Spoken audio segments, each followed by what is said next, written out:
रामायण ग्रंथ हिंदू धर्म के प्रमुख धार्मिक ग्रंथों में शामिल है।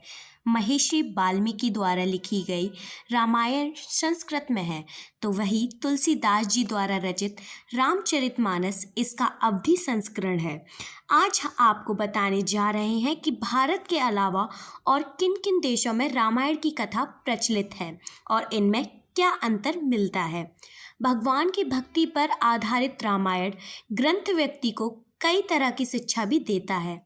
इसके सबसे बड़े प्रेरणा स्रोत तो भगवान श्री राम ही हैं। वाल्मीकि द्वारा अवधी भाषा में लिखे गए रामचरितमानस को अधिक प्रसिद्धि प्राप्त है। आपको जानकर हैरानी होगी कि रामायण ग्रंथ केवल भारत तक ही सीमित नहीं है, बल्कि अन्य कई देशों की भी अपनी एक अलग रामायण है, जिसे उस स्थान पर अलग नाम से जाना जाता है। थाईलैंड में रामायण को रामकियन कहा जाता है, जो यह थाईलैंड का राष्ट्रीय ग्रंथ भी है। यहाँ नाटकों के आधार पर रामायण का चित्रण किया जाता है। थाईलैंड के राजा खुद को श्री राम के वंशज मानते थे। जावा, इंडोनेशिया, यहाँ काकाविन रामायण से प्रचलित ग्रंथ असल में रामायण का ही रूपांतरण है। राम, सीता, लक्ष्मण और हनुमान के मुख्य पात्रों के अलावा इंडोनेशिया संस्करण में कई देशी देवता भी शामिल हैं। कंबोडिया में रामायण को रामकर कहा जाता है, जो संस्कृत के रामायण महाकाव्य पर आधारित है।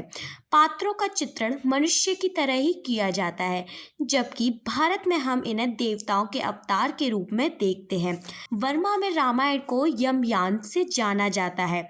इसे यम यानी राम, जतद्वा यानी जातका भी कहा जाता है। यहाँ भगवान श्री राम को यम के रूप में और माता सीता को थीड़ा के रूप में पेश किया जाता है।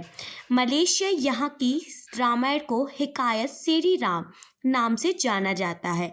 इसकी कहानी संस्कृत में लिखी गई रामायण के समान ही है। चीन में भी भगवान राम से जुड़ी विभिन्न दंत कथाएं प्रचलित हैं।